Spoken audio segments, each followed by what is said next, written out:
Alors imaginez une pompe qui tourne non-stop pendant des dizaines d'années sans jamais la moindre pause.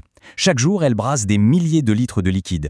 Eh bien cette pompe, on l'a tous, c'est notre cœur. On pense souvent à lui pour les émotions, mais aujourd'hui, on va le regarder sous un autre angle. On va le voir comme ce qu'il est vraiment, un moteur d'une performance absolument incroyable. Et on va s'intéresser à son indicateur de performance principal, le fameux débit cardiaque. Au programme aujourd'hui, on va faire simple. D'abord, on va définir ce qu'est le débit cardiaque. Ensuite, on verra les facteurs clés qu'il détermine. Troisième point, comment le corps le régule de façon super intelligente. Puis, on regardera ce qui se passe quand la machine se dérègle. Et pour finir, on verra comment les médecins font pour évaluer tout ça. Allez, c'est parti, on se lance.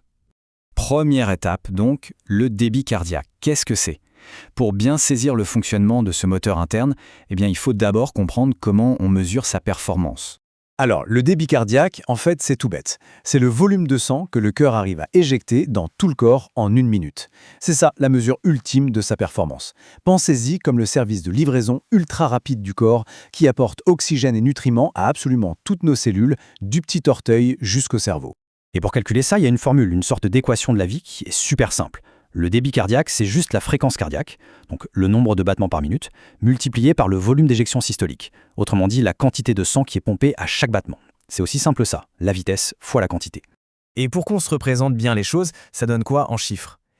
Au repos, pour un adulte moyen, c'est environ 5 litres par minute. 5 litres, c'est comme si la totalité du sang dans le corps faisait un tour complet du circuit en à peine 1 minute.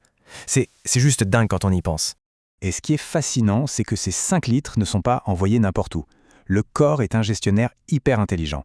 Au repos, une grosse partie va vers les reins et le système digestif. Logique, ils sont en plein boulot de filtration et de digestion. Les muscles, eux, sont moins sollicités. Mais alors, que se passe-t-il si on se met à courir pour attraper son bus ? Tout change. Et c'est là qu'on va parler de régulation. Voilà, on arrive à la deuxième partie, les clés du débit. On a vu que tout dépend du volume de sang éjecté à chaque battement. Alors la question c'est, qu'est-ce qui va bien pouvoir contrôler la puissance de chaque contraction, de chaque battement ? Le premier facteur, c'est ce qu'on appelle la précharge. Pour comprendre, c'est très simple, prenez un élastique, plus on l'étire, plus il va claquer fort quand on le lâche. Pour le cœur, c'est exactement la même chose. La précharge, c'est le niveau d'étirement des fibres du muscle cardiaque juste avant la contraction. Plus le ventricule se remplit de sang, plus il s'étire et plus la contraction qui suit sera puissante. Deuxième élément, la post-charge. Là encore, une image simple. Imaginez que le cœur, notre moteur, doit pousser quelque chose. Est-ce qu'il doit pousser une petite voiturette ou un énorme camion ? L'effort ne sera pas le même, on est d'accord ? La post-charge, c'est ça. C'est la résistance que le cœur doit vaincre pour expulser le sang. C'est la pression qui règne dans les artères et contre laquelle il doit se battre à chaque battement. Et le troisième et dernier facteur, c'est la contractilité. Là, on parle de la puissance brute du moteur lui-même, peu importe le remplissage ou la résistance à vaincre. C'est la force de contraction propre au muscle cardiaque. C'est sa niaque, si on veut. Pensez à une décharge d'adrénaline. D'un coup, cette force de contraction est décuplée. Ça, c'est la contractilité. On attaque maintenant la troisième partie, la régulation intelligente du cœur. Parce que bien sûr, ce moteur ne tourne pas toujours au même régime. Il s'ajuste en permanence à la milliseconde près grâce à des systèmes de contrôle qui sont franchement d'une sophistication folle. Le premier de ces systèmes de contrôle, il est purement mécanique. C'est la loi de Frank Starling. Et elle est géniale de simplicité. En gros, elle dit que le cœur va s'adapter tout seul au volume de sang qui lui revient. Plus il reçoit de sang, donc plus la précharge augmente, plus ses fibres s'étirent et mécaniquement, plus la contraction qui suit est forte. Le résultat, le cœur éjecte ce qu'il reçoit. Le début d'entrée est égal au début de sortie, c'est un autoréglage parfait. Mais en plus de cet automatisme mécanique, le corps a une sorte de télécommande, avec une pédale d'accélérateur et une pédale de frein. L'accélérateur, c'est le système nerveux sympathique. Quand il y a un stress, un effort, hop, il s'active. Il augmente la fréquence des battements et leur force. Et le frein, c'est le système parasympathique. Lui, il est dominant quand on est calme, au repos. Son rôle, ralentir la machine pour économiser du carburant. Et la régulation ne s'arrête pas là. Il y a plein d'autres facteurs qui viennent mettre leur grain de sel pour affiner tout ça. On a des hormones, par exemple, qui vont jouer sur le volume de sang total. On a la concentration de certains ions dans le sang, comme le calcium, qui est absolument vital pour la contraction. Et on a même des capteurs de pression, un peu partout dans les artères, qui envoient des infos en temps réel au cerveau pour qu'il puisse ajuster la cadence. On en arrive à une partie un peu plus délicate. 4e section, quand la pompe se met à flancher. Parce que oui, parfois, ce moteur si bien huilé peut montrer des signes de fatigue. C'est l'insuffisance cardiaque. Alors que se passe-t-il et comment les médecins peuvent-ils intervenir, un peu comme des mécaniciens de haute précision?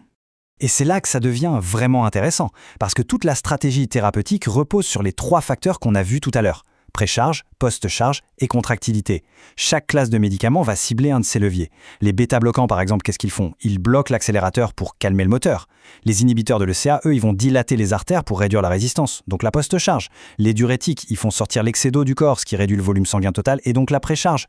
Et en cas d'urgence, on a les agents inotropes qui, eux, vont directement booster la contractilité, la puissance brute du moteur. Prenons un exemple concret avec les bêta-bloquants, pour bien comprendre. Dans l'insuffisance cardiaque, le cœur est tout le temps sursollicité. C'est comme un moteur qui tournerait en permanence en sur-régime. Il chauffe, il s'épuise, il s'abîme. Le bêta-bloquant, il va agir comme un bouclier. Il va protéger le cœur de cette stimulation excessive. L'idée, ce n'est pas de l'affaiblir, au contraire, c'est de le mettre au repos, de le forcer à se calmer pour qu'il puisse travailler mieux et surtout plus longtemps. Allez, dernière partie, l'évaluation de la performance. Maintenant qu'on sait comment ça marche et comment on peut le réparer, voyons voir comment les médecins font pour ouvrir le capot et vérifier que tout tourne rond.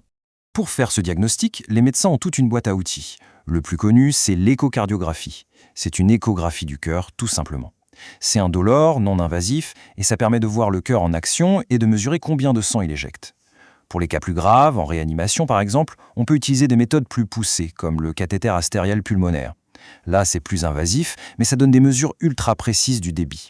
Et puis, il y a des techniques plus modernes qui se développent, capables d'estimer le débit juste en analysant l'onde du pouls, ou avec une petite sonde Doppler dans l'ésophage. Et il y a un point qui est absolument crucial à comprendre ici. Souvent, on se concentre sur la pression artérielle. Mais la pression, ça ne dit pas tout, loin de là. Ce qui compte vraiment, pour que nos organes survivent, ce n'est pas la pression dans les tuyaux, c'est le débit. C'est la quantité réelle d'oxygène qui leur est livrée. On peut très bien avoir une pression qui a l'air normale, mais avec un débit qui est effondré. Et ça, c'est une catastrophe pour les tissus. Voilà pourquoi mesurer le débit, et pas seulement la pression, c'est fondamental, surtout dans les situations critiques.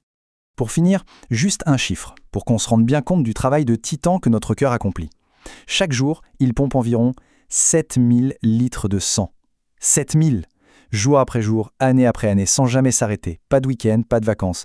C'est un travail silencieux, incessant, et qui nous maintient en vie à chaque seconde. Et ça nous amène à une dernière question. Une question pour tout le monde. Quand on voit cette performance incroyable, ce travail acharné, on peut se demander comment est-ce qu'on peut prendre soin de ce moteur qui est finalement le plus précieux qu'on ait. Parce que la réponse à cette question, elle est directement liée à notre qualité de vie et à notre longévité.